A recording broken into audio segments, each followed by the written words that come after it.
အားလုံးပဲပုဂ္ဂိုလ်သမားတစုပြားရဲ့ကောင်းကြီးမင်္ဂလာတော်တင်းနဲ့စနေနေ့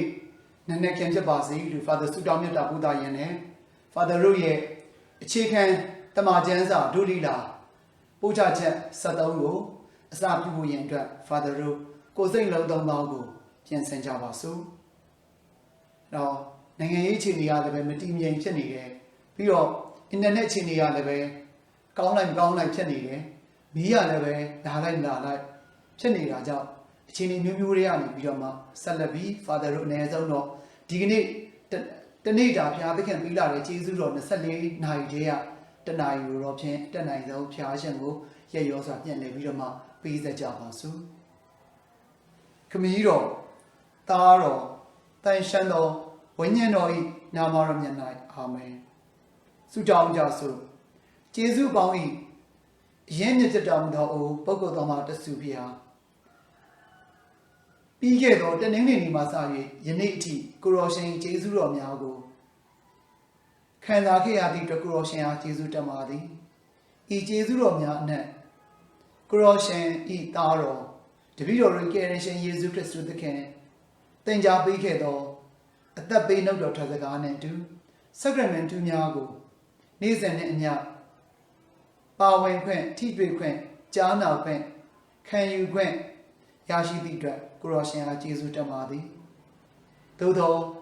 ကျမ်းမာရေးယောဂကက်ယောဂဘေးအခြေအနေကြောင့်တော်၎င်းနိုင်ငံရေးအခြေအနေကြောင့်တော်၎င်းကိုယ်တိုင်ကိုယ်ကျပါဝင်ခံယူခွင့်ကိုမရရှိသည့်အတွက်ဤအခြေအနေ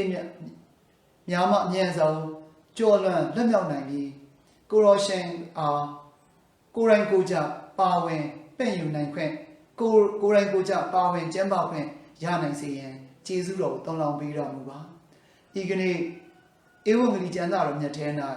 တပည့်တော်တို့ကြားသိခဲ့သည့်အတိုင်းကိုရောရှင်အသက်ပေးနှုတ်တော်စကားကိုကိုယ်တိုင်ယုံကြည်၍ကိုယ်တိုင်ဝန်ခံသူကိုယ်တိုင်ရှင်းသန်သူဖြစ်စေခြင်းအပြင်ကြောက်ပေါ်၌အုတ်မြစ်ကိုခိုင်ခန့်စွာစောက်တည်၍အိမ်ဆောက်သောပညာရှိတူကဲ့သို့ဖြစ်နိုင်ရန်အတွက်ဤကနေ့တပည့်တော်တို့သင်ယူမှတ်သားမိဧဝံဂေလိကျမ်းစာတော်မြတ်၏နှုတ်တော်စကားကိုပုံမူရသိရှိခွင့်ပေးတော်မူပါတန်ရှင်းသောဝိညာဉ်တော်မြတ်ဖျားတပည့်တော်တို့အားစစ်မှန်သောဖျားကိုယုံကြည်ထားပါလျက်နဲ့မိုက်မဲသောသူပညာမဲ့သောသူများမဖြစ်စေဘဲပညာရှိသောသူများဖြစ်နိုင်စေရန်အတွက်အသက်ပေးနှုတ်တော်စကားကိုကောင်းမွန်စွာသိရှိနားလည်နိုင်ခွင့်ဉာဏ်ပညာနဲ့ကျေးဇူးကိုပေးသနာတော်မူပါယေရှုကျေးဇူးများကိုကိုရောရှင်နာမတော်မြတ်၌တောင်းလျှောက်ကြပါသည်အာမင်ခမည်းတော်သားတော်တန်ရှင်းသောဝိညာဉ်တော်၏နာမတော်မြတ်၌အာမင်အားလုံးပဲဘုရားရှင်ရဲ့ကျေးဇူးတော်လွှမ်းခြုံတဲ့စနေနေ့နည်းနည်းခင်ဖြစ်ပါစေပြီးတော့ Father တို့ရဲ့ဒီအခြေခံတမန်ကျမ်းစာဒုတိလာပို့ချချက်နော်ဒီ73ကိုဖိတ်ခေါ်ပါတယ်အားလုံးနော် Father တို့ဒီတန်ရှင်းသောဝိညာဉ်တော်ဘုရားရဲ့ကျေးဇူးတော်နဲ့အတူတကွလေ့လာမှတ်သားကြပါစို့ပြီးခဲ့တဲ့ဘက်က Father တို့ဘာသူကြောင့်ပြောခဲ့တယ်လဲဆိုရင်ဒေးဗစ်ဘုရင်ကြောင့်ပြောခဲ့တယ်ဒါပေမဲ့ Father တို့နော်ဒေးဗစ်ဘုရင်ကြောင့်ပြောလို့မပြီးပါဘူးပြီးတော့မပြီးနိုင်ဘူး Father တို့အနည်းဆုံးတော့နော်အကျဉ်းချင်းနော်ဒါကြည့်ခဲ့ကြတယ်ဘယ်အထိရောက်သွားတယ်လဲဆိုရင်ဒေးဗစ်ဘုရင်ကဘယ်လိုလုပ်ပြီးတော့မှနန်းတော်ထဲကိုရောက်သွားတယ်လဲဆိုတဲ့အကြောင်းနန်းတော်ထဲကိုရောက်ခင်ကတည်းကနန်းတော်ထဲကိုရောက်လာမယ်ပြီးတော့မှတနေ့ကြလို့ရှိရင်ဒေးဗစ်ဘုရင်ကနော်ဒီဣသရေလမျိုးတွေရဲ့ဘုရင်ဖြစ်လာမယ်ဆိုတဲ့အကြောင်းကိုကြိုတင်ပြီးတော့မှ prophet ဉာဏ်နဲ့နော်ပြန်ဆင်ထားခဲ့တဲ့အကြောင်းကိုလည်းပဲ Father တို့နော်စံသာထောက်ရှုခဲ့ကြတယ်ဘုရားသခင်ကဆောလုဘုရင်ကနော်ဒီမင်းကျင့်တရားနဲ့မညီဘဲနဲ့ဖောက်ပြန်လုံလာတာကိုကြည့်ပြီးတော့မှအယံကိုစိတ်မကောင်းဖြစ်ခဲ့ရတယ်အဲ့ဒီအကြောင်းကို prophet လည်းဟုတ်တယ်တရားသကြီးလည်းဟုတ်တယ်နော်စာမူယေကိုသူဖွင့်ပြောလိုက်တယ်ဖွင့်ပြောလိုက်ပြီးတော့မှစာမူယေကိုသူ့ရဲ့တန်ရှင်းသောစီတော်နော်အဲ့ဒီတန်ရှင်းသောစီတော်ဘူးကိုပြင်ဆင်ပြီးတော့မှဘယ်ကိုပို့ခိုင်းလိုက်ဘယ်ကိုသွားခိုင်းလိုက်တာလဲဘက်ဒလဟမ်မြို့ဂျေရုဆလမ်နဲ့9 ကီလိုလောက်ဝေးတဲ့နော်ဂျေရုဆလမ်ဘက်ဒလဟမ်မြို့ကိုလွှတ်ပေးလိုက်တယ်လွှတ်ပြီးတော့မှဘသူအိမ်ကိုတန်းပြီးတော့မှသွားခိုင်းတာလေနော်အဲ့ဘက်ဒလဟမ်မြို့မှာရှိတဲ့ဒီမထင်ပေါ်ပေမဲ့ရိုးသားတဲ့တရားတော်နဲ့ညီအသက်ရှင်တဲ့ကြင်ကြံအားထုတ်တဲ့နော်လောက်ကင်စားတော့နေတဲ့ဂျက်ဆေးဆိုတဲ့ အဲ့ဒီမိသားစုစီကိုလွှတ်ပေးခဲ့ပါတယ်ဂျက်စိတ်မှာသားသမီးသားဘက်2ယောက်ရှိတယ်လေ9ယောက်ရှိတယ်အဲ့ဒီသား9ယောက်ထဲမှာဂျက်စိတ်က1ယောက်ပြီး1ယောက်1ယောက်ပြီး1ယောက်1ယောက်ပြီး1ယောက်နော် Prophet Samuel ကိုခေါ်ပြတယ် Prophet Samuel ကလည်းပဲဒီဂျက်စိတ်ရဲ့သား9ယောက်ထဲကသား9ယောက်တွေကိုကြည့်ပြီးတော့မှတာကြီးတွေကိုကြည့်ပြီးတော့မှအရက်မောင်းနေတာထောင်ထောင်မောင်းမောင်းရောက်ကလည်းခန့်ခန့်ကြော်ကြောတွေဆိုတော့ဒီတယောက်ဖြစ်မှာပဲဒီတယောက်ဖြစ်မှာပဲဒီတယောက်ဖြစ်မှာပဲဆိုပြီးတော့မှတယောက်ပြီးတယောက်တယောက်ပြီးတယောက်တယောက်ပြီးတယောက်ရွေးလာခဲ့တာနောက်ဆုံးဘယ်နှယောက်ထိစိတ်သွားတယ်လဲဆိုရင်10ယောက်ထိ10ယောက်မြောက်ဖြစ်သွားပါတယ်ဘုရားသခင်ကဒီ10ယောက်လုံးတယောက်မှမဟုတ်ဘူးလို့ပြောလိုက်တယ်အဲ့ဒီခါမှာဆာမွေးကဘာပြောလိုက်တာလဲဂျက်စိတ်ကိုမဲမနောက်သားမရှိတော့ဘူးလားဆိုတော့မေမေပျောက်ပျောက်ဖြစ်နေတဲ့သားအထွေးဆုံးဘာဖြစ်တော့သူကတိုးချောင်းသားလေးဆိုတော့တောမှာပဲနေတယ်နော်တောမှာပဲနေပြီးဒီမှာတိုးလေးချောင်းနေတယ်အဲ့လိုနဲ့ပဲသူကပျော်ပိုက်နေတာအဲ့ဒီမှာနောက်ဆုံးဒီသားရှစ်ယောက်ကိုဆာမွေးကိုပြပြီးတဲ့ခါမှာနောက်ဘုရားသခင်ကအဲ့ဒီ10ယောက်လုံးကိုသဘောမကျပြီးတော့10ယောက်လုံးကိုမရွေးချယ်တဲ့အခါကျတော့ဘာလုပ်တာလဲဂျက်စီကအဲ့ဒီတောမှာနော်တိုးချောင်းနေတဲ့သူ့ရဲ့သားအထွေးဆုံးကိုသားပြန်ခေါ်ခိုင်းလိုက်တယ်ခေါ်ခိုင်းလိုက်တဲ့အခါမှာအဲ့ဒီချိန်ကျမှပဲဘုရားသခင်ကပြောတယ်မင်းရဲ့စီဘူးကိုအသင့်ပြင်တော့ဒီနောက်အခုလာတဲ့ဒီကောင်လေးကိုနော်တန်ရှင်းသောစီတော်နဲ့နော်ဒီတွန်လောင်းပေးပါဘီးသိပ်ပေးပါလို့ပြောခဲ့တယ်အဲ့ဒီကလေးကစပြီးတော့မှဘုရားသခင်ကဒေးဗစ်ကိုနော်တနေ့ဘုရားသခင်ရွေးကောက်တဲ့နော်သူ့ရဲ့လူမျိုးတော်ဖြစ်တဲ့ဣသရေလလူမျိုးတွေအတွက်ဘုရင်ဖြစ်လာဖို့မှန်းထားပြီးသားဖြစ်ပါတယ်အဲ့လိုမှန်းထားပြီးကနေပြီးတော့မှတဖြည်းဖြည်းနဲ့ဘုရားသခင်ကတဆင့်ချင်းဆွဲခေါ်လိုက်တယ်ဆွဲခေါ်တဲ့အခါမှာနောက်ဆုံးဒေးဗစ်ကနောက်ဆုံးတော့မဟုတ်ဘူးနော်ဒီဗိမာန်ဒီနန်းတော်တွေကိုရောက်စီလာမယ်အကြောင်းတရားကဘယ်လိုပါလာတယ်ဆိုရင်ဒီဖိလစ်တင်းလူမျိုးတိုက်ရီခိုက်ရီမှာအရန်ကောင်းတဲ့အဲ့ဒီနာမက်ဆိုပိုတေးမီးယားတဝိုက်မှာရှိတဲ့လူမျိုးတွေထဲမှာတိုက်ရီခိုက်ရီအကောင်းဆုံးနဲ့နော်နီးကျူဟာတွေအကောင်းဆုံးဖြစ်တဲ့ဖိလစ်တင်းလူမျိုးတွေကိုမလုပ်ခဲ့တာနဲ့ဖိလစ်တင်းလူမျိုးတွေကိုတိုက်ခိုက်ဖို့အကြောင်းဖြစ်လာတယ်အဲ့ဒီမှာနော်လူသူတွေအများကြီးအတောင်းရုံနဲ့တိမ်မဲ့အဖြစ်ကနေသူကရှောင်ရှားဖို့အတွက်ဖိလစ်တင်းလူတွေကတယောက်နော်သူရဲ့ကောင်းပြီးတော့ဣသရေလလူမျိုးတွေလည်းပဲသူတို့ထဲကနေတယောက်လူစွမ်းကောင်းခေါ်ထုတ်လာခဲ့နော်ထွက်လာပြီးတော့မှနှစ်ယောက်သာနော်ဒီတက်မှတ်ထားတဲ့နော်ကွင်းကျင်ထဲမှာသူတို့တက်ကြမယ်တက်ပုတ်ကြမယ်တက်ပုတ်ပြီးတော့မှနိုင်တဲ့သူကနော်ရှုံးတဲ့သူကနိုင်တဲ့သူကြီးကြုံခံမယ်ဆိုတဲ့သဘောတူညီချက်နဲ့ဒါသူတို့တိုက်ခိုက်တဲ့အခါမှာဒေးဗစ်ဘုရင်ကနော်ဒီဖိလစ်တင်းသူ့ရဲကောင်းလို့ပြောရမယ်လူစွမ်းကောင်းလို့ပြောရမယ်နော်ဂေါလိယတ်လူလဲကြီးတယ်တန်တယ်စိတ်ရည်လဲကျွမ်းကျင်တယ်ဂေါလိယတ်ကိုသူကဘာလုပ်လိုက်တာလဲဆိုရင်သူ့ရဲ့လောက်လိုက်ပါနဲ့ပြစ်ပြီးတော့မှသူကတတ်နိုင်ခဲ့တယ်အဲ့ဒီကနေစပြီးတော့မှနော်ဒေးဗစ်ဘုရင်ကဘယ်ရောက်လာခဲ့တာလဲနန်းတော်တွေကိုရောက်လာခဲ့တယ်နန်းတော်တွေကိုရောက်လာခဲ့တဲ့အခါကျတော့ဒေးဗစ်ဘုရင်ကဘာအမှုတော်ကိုဆောင်ရတယ်လဲဆိုရင်သူအမှုတော်နှစ်ခုကိုသူဆောင်ရတယ်တစ်ခုကကြတော့ဘုရင်ရဲ့လှန်တန်တော်ကိုကန်ရတယ်နော်ဘုရင်ရဲ့ဒိုင်းလွားတွေကိုကန်ရတယ်သူကငယ်သေးတာကိုနော်ငယ်သေးတယ်ဆိုတော့ဘုရင်ရဲ့ဒိုင်းလွားကိုသူကန်ရတယ်သူဖြစ်တယ်အဲ့လိုညီလာခံတွေတက်တဲ့အခါမှာနော်ဒီတိုင်းသူပြည်သားတွေရဲ့အမတ်တွေရဲ့ဟာလာနော်အမတွေ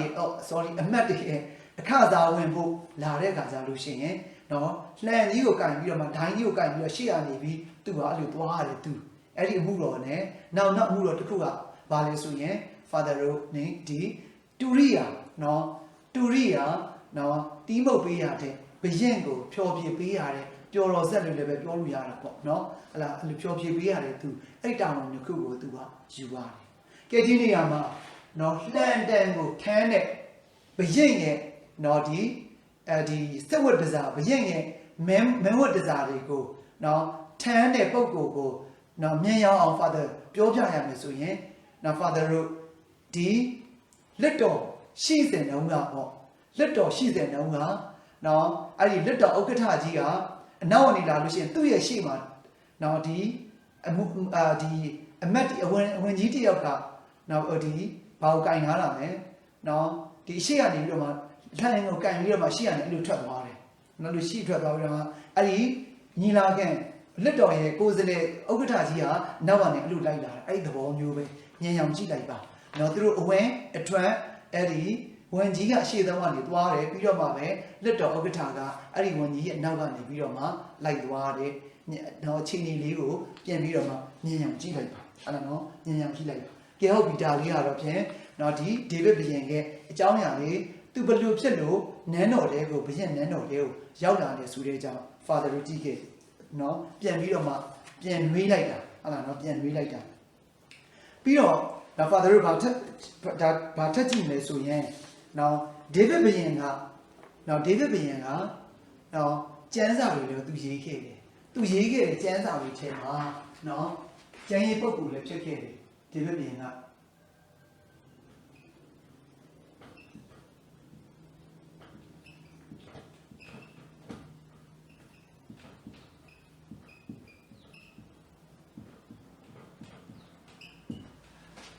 သူဘာကျမ်းစာတွေရေးခဲ့တယ်လဲဆိုရင်စာလံကျမ်းနော်စာလံကျမ်းကိုရေးခဲ့တယ်အားလုံးလားဆိုတော့အားလုံးတော့မဟုတ်ဘူးဒါပေမဲ့တော်တော်များများကနော်ဒေးဗစ်ဘုရင်ရေးခဲ့တယ်လို့အဲ့ဒီလိုမျိုးနော်ဒီကျမ်းစာပညာရှင်တွေကသုံးသပ်ကြတယ်အဲ့ဒီဒေးဗစ်ကဒီစာလံကျမ်းကို Father ဖတ်ကြည့်လိုက်ခြင်းအပြင်ဘာတွေတွေ့ရမလဲဆိုရင်နော်သူ့အနေနဲ့ဖျားသခင်ပေါ်မှာဘလောက်ထိယုံကြည်တဲ့သူဖြစ်တယ်လေဆိုတာ Father တို့တွေ့ရတယ်ယုံကြည်လို့ဖျားသခင်ကိုအားကိုးတယ်နော်ယုံကြည်တယ်ဖျားသခင်ကိုအားကိုးတယ်ပြီးတော့မှဖျားရှင်ရဲ့နော်ပြည့်ညတ်တော်ကိုသူဟာမြေဝယ်မကြလိုက်နာတယ်ပြီးတော့လည်းပဲနော်ဒီဖျားသခင်ကိုလည်းပဲဘယ်အခြေအနေမှာပဲဖြစ်ဖြစ်နော်ဘယ်လိုအခြေအနေမှာပဲဖြစ်နေသူဘာလုပ်တာလဲအငြင်းတမ်းပဲချီးမွမ်းတယ်ဝမ်းနဲ့လည်းသူချီးမွမ်းတယ်ဝမ်းသာရင်လည်းသူချီးမွမ်းတယ်နော်အောင်မြင်မှုရရင်လည်းသူချီးမွမ်းတယ်နော်ဒီစက်ပွဲတွေဘာတွေမှာသူ့အနေနဲ့နော်အရေးနိုင်ခဲ့တယ်ဆိုရင်လည်းပဲဖျားရှင်ကိုသူအမြဲတမ်းပဲချီးမွမ်းတယ်အဲ့လိုချီးမွမ်းတဲ့အဲမှာနော် Father ဘာတွေတွေ့ရတယ်လဲဆိုရင်တခါလေကျတော့သူကပျော်ပြီးတော့မှနော်ပြောတာတွေတွေ့ရတယ်တခါလေကျတော့လည်းပဲတိတ်ပြီးတော့မှစိတ်နော်ဒီမကြည်မတာနဲ့နော်မရွှင်မပြနဲ့သူဆုတောင်းတာတွေဖျားရှင်ကိုသူနော်ဒီညည်းညူမိတာတွေညည်းညူတာတွေလည်းပဲ Father တို့တွေ့ရတယ်ဆိုတော့ကနော်ဒီစာလံကျမ်းကို Father တို့ကြည့်ခြင်းအပြင်ဘာတွေ့ရမလဲဆိုရင်ဒေးဗစ်ဘုရင်ရဲ့ဝိညာဉ်ရေးအသက်တာဒေးဗစ်ဘုရင်ရဲ့ယုံကြည်ခြင်းဒေးဗစ်ဘုရင်ရဲ့ဖျားပေါ်မှာထားတဲ့သူ့ရဲ့ဟလာနော်ဒီယုံကြည်ခြင်းအားကိုးမှုတွေမျှော်လင့်မှုတွေနော် Father တို့တွေ့ရတယ်ဟလာနော် Father တို့တွေ့ရတယ်ပြီးတော့မှဒေးဗစ်ဘုရင်ကဘယ်ခုနှစ်မှာသူအသက်ရှင်ခဲ့တဲ့ဘယ်ရာစုမှာအသက်ရှင်ခဲ့တဲ့ပုဂ္ဂိုလ်တွေဆိုရင်ဟာလာတို့နော် BC 1000ဝန်းကျင်မှာနော်လား BC 1000ဝန်းကျင်မှာသူကအသက်ရှင်ခဲ့တဲ့သူနော် BC 1000ဝန်းကျင်မှာသူကအသက်ရှင်ခဲ့တဲ့သူဖြစ်တယ်ပြီးတော့ Father တို့တွေ့ခဲ့ပြီးသူဟာဘယ်ရလဲ Bethlehem မြို့ဇာတိနော် Bethlehem မြို့ကိုဒေးဗစ်ရဲ့မြို့လိုလည်းပဲ Father တို့ခေါ်တယ်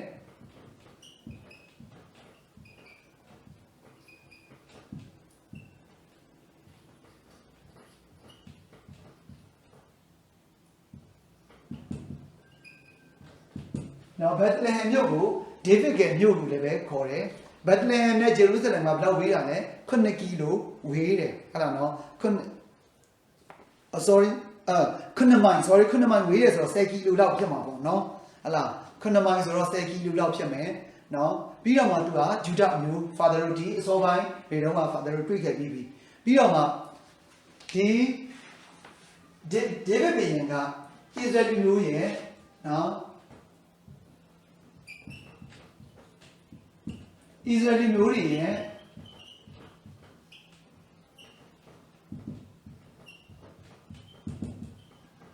ဘာလဲဆိုရင်ဒုတိယဘုရင်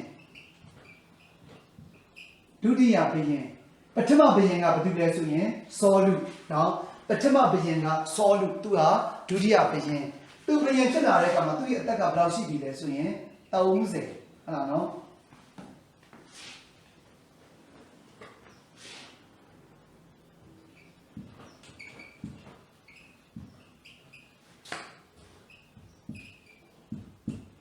သ attacca tause no ne che tause ne fatta video ma no Israelမျိုးတွေမှာဂျူးလူမျိုးတွေမှာနော်တကယ်တည့်ရဝင်ဒီအသက်ရရတဲ့လူတယောက်အနေနဲ့တတ်မှတ်မယ်ဆိုရင်သူက30လို့တတ်မှတ်ထားတယ်။ဒါကြောင့်မို့ယေရှုသခင်ရဲ့အသက်တော်30နဲ့ပတ်သက်ပြီးတော့မှတချို့ကမျိုးမျိုးပြောကြတယ်။နော်ဒီ12နဲ့အသက်12နဲ့ပြည့်ပြီးတာနဲ့ယေရှုသခင်ရဲ့အကြောင်းအရာ Father တို့အိမ်မှာမတွေ့ရဘူး။ဘာကြောင့်မတွေ့ရသလဲ။အဲ့ဒါကိုထင်ကြီးမျိုးမျိုးပေးတယ်တချို့မျိုးမျိုးရေးကြတယ်ပြီးတော့လည်းမစီမဆိုင်ဟုတ်လားနော်မစီမဆိုင်ဒါ Father တို့ဒီမြန်မာနိုင်ငံကတချို့ပညာရှင်လို့ပြောရမလားဒါမှမဟုတ်လည်းပဲစာရေးဆရာတွေလို့ပြောရမလားเนาะဒီတခြားအပြင်ကเนาะစာရေးဆရာတွေရဲ့ဒီစာအုပ်တွေကိုမြင်ញမ်းပြီးတော့မှမျိုးမျိုးပြန်ပြီးတော့မှဘာသာပြန်ဆိုထားတာတွေလည်းပဲတွေ့ရတယ်။ဘာကြောင့်လဲဆိုရင်ယေရှုသခင်ကအသက်12နှစ်ပြည့်ပြီးတော့မှเนาะ12နှစ်ပြည့်ပြီးတော့မှဘယ်ကိုသွားတာလဲဆိုရင်ယေရုရှလင်เนาะယေရုရှလင်ကိုသွားခဲ့တယ်။ဘာကိစ္စနဲ့လဲဒီဘာသာရေးဝတ္တရားနော်ဘာသာရေးဝတ္တရားဖြည့်ဆည်းဖို့အတွက်သွားခဲ့တယ်အဲ့လိုသွားပြီးတော့မှအဲ့ဒီသွားတဲ့တစ်ခေါက်မှာပဲဘာတက်ခဲ့တာလဲသူကကြံခဲ့တယ်နော်ဂျေရုဆလင်မှာကြံခဲ့တယ်ဘယ်နည်းကြံခဲ့တာလဲ3ရက်နော်3ရက်ကြံခဲ့တယ်3ရက်ကြံခဲ့ပြီးတော့မှအဲ့ဒီမှာမိမယ်တော်နဲ့တန်ဆူဆယ်တို့ကနော်သူတို့အိမ်ပြန်ရောက်သွားတယ်အဲ့ဒီမှာအိမ်ပြန်ရောက်သွားတော့ဟာဘယ်လိုဖြစ်တာလဲမသိကြဘူးလားလို့ပြောစရာအကြောင်းဖြစ်လာတယ်အခု Father ပြောကြမယ်နော်ဒီဂျေရုဆလင်မြို့ဗိမာန်တော်ကြီးမှာဂျေရုဆလင်ဗိမာန်တော်ထဲမှာဆိုရင် Father တို့ကသူတို့ကအကန့်နဲ့အဲ့လိုရှိတယ်နော်ပထမဆုံးဒီဝတ်ပြုခြင်းနေရာတွေကယဟန်တော်တွေပဲနေရတဲ့အကန့်နော်ပြီးတော့မှအဲ့ဒီနောက်တကန့်မှာကြတော့ယဟန်တော်တွေရဲ့အမျိုးအနွယ်တွေပြီးတော့မှအဲ့ဒီနောက်တကန့်မှာကြမှာဒါအမျိုးသားတွေနေမယ်နောက်တကယ်မှကြမှာအမျိုးသမီးတွေနေတယ်အဲ့လိုနေရတယ်ဝတ်ပြုတဲ့အချိန်မှာကအမျိုးသားနဲ့အမျိုးသမီးအတူတူနေလို့နေခွင့်မပေးထားဘူးเนาะနေခွင့်မပေးထားဘူးဒါကြောင့်မို့တချို့တွေမှတ်မိသေးလားမသိเนาะ Vatican ပထမ Vatican ဒုတိယ Vatican အစည်းအဝေးကြီးနှစ်ကြိမ်ပြုလုပ်ခဲ့တယ်เนาะ Vatican အစည်းအဝေးကြီးနှစ်ကြိမ်ပြုလုပ်ခဲ့တယ်ပထမဆုံး Vatican အစည်းအဝေးတစ်ကြိမ်ကတော့ဖြင့်ဒါနှစ်ပေါင်းများစွာသူအချိန်ယူခဲ့တယ်ပြီးတော့မှဒုတိယ Vatican အစည်းအဝေးကိုကြတော့နော် Father တို့ဒီ1900နဲ့မှ69မှာအဆုံးသတ်လိုက်တယ်ထင်တယ်နော်1969မှာနော်အဆုံးသတ်တယ်ထင်တယ်အဲ့ဒါဟိုတော့ဒီအတင်းတော့တာသနာရဲ့အရာဆိုတော့ Father တိတ်တော့အောင်ဖြစ်ခွင့်ကြံစည်မှတ်ထားဖို့ကနော် Vatican အစည်းအဝေးကြီးနော်နှစ်ချိန်ရှိခဲ့တယ်နော်အစည်းအဝေးကြီးနှစ်ကြိမ်ရှိတယ်အဲ့ဒီနှစ်ကြိမ်ထဲမှာပထမတစ်ကြိမ်ကျင်းပတဲ့ချိန်တုန်းကဆိုရင်ပထမကြိမ်အထိကိုပေါ့နော်ဘာရှိတယ်လဲဆိုရင်အမျိုးသားတက်အမျိုးသမီးကတက်ဖျားကြောင်းကလည်းအဲ့လိုပဲထိုင်ရတယ်။နော် Father တို့တောင်မှဒီဒုတိယ Vatican အစည်းအဝေးကြီးတော့ပြီးတယ်ဆိုပေမဲ့အဲ့ဒီအစံနာတွေကရှိခဲ့သေးတယ် Father တို့နော်တိတက်တဲ့ရွေအထိနောက်ပိုင်းမှာမှတဖြည်းဖြည်းနဲ့နော်ကိုမိသားစုနဲ့ကိုနေပြီးတော့မှဆူတောင်းတာမျိုးတွေဖြစ်လာခဲ့တယ်အခုတော့မှနော်တချို့နေရာတွေမှာဆိုရင်ဒီအစင်နာလေးတွေကဆက်ပြီးတော့မှရှိတော့မယ်ယောက်ျားလေးအမျိုးသားသက်အမျိုးသမီးသက်အဲ့လိုမျိုးတွေထိုင်နေကြတာရောထိုင်တာမျိုးတွေတိတ်ပြီးတော့မှမတွေ့ရဘူးဟလာနော်ရောထိုင်တာမျိုးတွေတိတ်ပြီးတော့မှမတွေ့ရဘူးဒါပေမဲ့နော်အခုကျတော့အဲ့လိုတီးတန့်လို့ထိုင်တာမျိုးတွေထက်ကိုမိသားစုနဲ့ကိုလာလို့ရှိရင်ပိုကောင်းတယ်ကိုမိသားစုနဲ့ကိုဆိုရင်သဘောကနော်မိဘနှစ်ပါးရေသားသမီးတွေအလူလာလို့ရှိရင်ဒါသူများအတွက်လည်းစံပြဖြစ်သွားတယ်ဘယ်လိုစံပြလဲဆိုရင်ဒီမိသားစုကနော်ပတ်တိုင်းကြားကြောင်းတက်တယ်အားလုံးတက်ကြတယ်ညီညွတ်တက်ကြတယ်ဆိုပြီးတော့မှဒါဟာကွာကြွားဖို့မဟုတ်ဘူးဒါပေမဲ့လည်းပဲအဲ့လိုကြည့်ချင်းအားဖြင့်သူတို့ကညာဟာလားနော်အဖေရပဲဖြစ်မိသားစုကိုစီးယုံတာအမေရပဲဖြစ်နော်မိသားစုကိုစီးယုံပြီးတော့မှလာကြတယ်ဆိုတဲ့အဲ့ဒီလိုကောင်းတယ်ပုံစံကောင်းနမူနာပြဖို့အတွက်ဟဲ့လားနော်ပုံစံကောင်းနမူနာပြဖို့အတွက်ပါဇက်နဲ့မပြောဘူးလက်တွေ့နဲ့တက်သေးပြဖို့ဒါကြောင့်မပါလောက်တာလဲဆိုရင်နော်တယောက်တနေရာစီအဲ့လိုနေမဲ့သားနော်စုပြီးတော့မှအဲ့ခုတ်မှာကိုယ့်မိသားစုတွေအကုန်လုံးနေတာမျိုးတွေကိုပို့ပြီးတော့မှအားပေးကြတယ် အားပေးလာတယ်အဲ့လိုအားပေးခြင်းအပြင်ခုနပြောသလိုပဲဟောဒီနေ့ယောက်ျားပြန်ရောက်မတက်ဘူးလားနေ့ကလေးပြန်ရောက်မတက်ဘူးလားလို့နော်အဲ့ဒါလည်းမေးစရာမလိုတော့ဘဲနဲ့ကြည့်လိုက်လို့ရှိရင်မိသားစုလိုက်ဖျားကြောင်တက်တယ်ဆိုပြီးတော့မှဟလာနော်ဒါသူများတွေကကြည့်လိုက်တာနဲ့သိတယ်နော်ဒါကြောင့်အဲ့လိုပဲနော်အဲ့လိုပဲနော်ဗာတီကန်ပထမဗာတီကန်တော့ဆိုရင်ယောက်ျားမိန်းမနော်ကလေးတိတန့်စီအဲ့လိုနေကြတယ်ဒုတိယဗာတီကန်ကြမှာပဲမိသားစုတော်ကြီးထဲမှာလည်းပဲစုပြီးတော့မှအဲ့လိုမိသားစုလိုက်နေတာယောက်ျားလေးနေရာဘက်မှာလည်းပဲမျိုးသမီးတွေလည်းနေလို့ရတယ်စသဖြင့်နော်အမျိုးသမီးနေရာဘက်မှာတော့ယောက်ျားလေးတွေတွားနေဖို့နေရာမရှိဘူးနော်နေရာတိုင်းမှာနော်အမျိုးသမီးတွေကပို့ပြီးတော့မှဘာသာတရားနော်တက်ဝင်ယုံကြည်မှုမှာအားစိုက်တဲ့မှုမှာပို့ပြီးတော့အားကြီးတာကြောင့်မလို့အမျိုးသမီးတွေဘက်ကတော့အများနဲ့နေရာပြည့်တယ်နေရာပြည့်ပြီးတော့မှရှန်ထွက်လာလို့နောက်ဆုံးဘယ်ဘက်ကိုရောက်လာတယ်လဲဆိုရင်အမျိုးသားတွေထိုင်တဲ့နေရာဘက်ကိုရောက်လာတာမျိုးပဲရှိတယ်နော်အမျိုးသားကတိတ်များလို့အမျိုးသမီးဘက်ကိုသွားပြီးတော့မှထိုင်ရတယ်ဆိုတာမျိုးကတော့ဖြင့်ဒါရှိကောင်းရှိနိုင်တယ်ဒါပေမဲ့အခုလောလောဆယ်အထိကတော့ father တိတ်ပြီးတော့မှမတွေ့မိသေးဘူးဟလာနော်မတွေ့မိသေးဘူးတကယ်လို့ရှိတယ်ဆိုရင်နည်းနည်းလေး father ကိုဒီ comment box ထဲမှာနော် comment လေးရေးထားပေးပါဘယ်နေရာမှာတော့အဲ့လိုယောက်ျားလေးတွေပြောင်းတက်အများကြီးပဲဒါကြောင့်မို့နော်ယောက်ျားလေးတွေရဲ့ခုံတွေပြည့်ပြီးတော့မှအမျိုးသမီးတွေဘက်ကတောင်မှရှန်ထွက်လာတယ်ဒါမှမဟုတ်လည်းပဲနော်နှစ်ဖက်လုံးတက်တာများတော့ဘာဖြစ်လာလဲနေရာမဆက်ဘူးဆိုတာလေးတွေရှိလို့ရှိရင်အမျိုးသမီးများတာတော့တန်တရားမရှိဘူးအမျိုးသားများတာတော့ထူးခြားတာပေါ့နော်ထူးခြားတယ်ဆိုတော့အဲ့လိုရှိအဲ့လိုပဲနော်အဲ့လိုပဲဒီအနေထားမျိုးလေးကနော်အမျိုးသမီးတက်အမျိုးသားတက်ကလေးတက်အဲ့လိုတွေထားတာကဘယ်ကနေပြန်မှာ father တို့နော်ဒီလက်ဆင့်ကမ်းလာတယ်ဆိုရင်တမန်ကျမ်းစာတွေကနော်ဂျူးလူမျိုးတွေရဲ့ထုံးစံဂျူးလူမျိုးတွေလည်းပဲအဲ့လိုပဲသူကနေကြတယ်သူ့ကန့်နဲ့သူ့ကန့်နဲ့သူနော်ဝင်လို့မရဘူးအဲ့ဒီကိုယ်နဲ့ဆိုင်တဲ့အကန့်မှာပဲကိုသွားနေရတယ်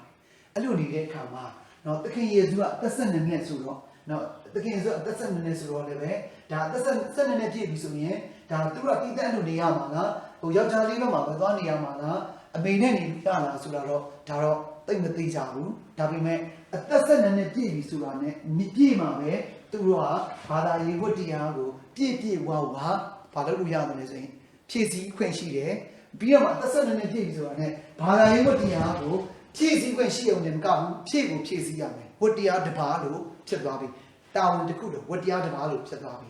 နော်ဒါကြောင့်ဒါလေးကိုလည်းပဲ Father တို့အခြေခံပြီးတော့မှ Vatican နော်ပထမအစည်းအဝေးပွဲဒုတိယအစည်းအဝေးမတိုင်ခင်အထိပေါ့နော် Vatican ပထမအစည်းအဝေးကနေဒုတိယအစည်းအဝေးစက်ကြားအထိကဟိုးနော်လက်ဦးခရစ်ယာန်ကနေစပြီးတော့မှအဲ့ဒီဒုတိယ Vatican အစည်းအဝေးအချိန်အထိက Father တို့နော်ဘယ်လိုလုပ်ခဲ့တယ်လဲဆိုရင်နော်အသက်12နှစ်ပြည့်မှာပထမကိုရမြတ်ပင့်ကိုင်းတာမျိုးတွေ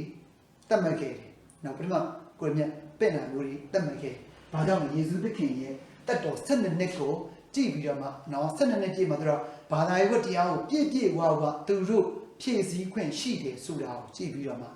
နော်နောက်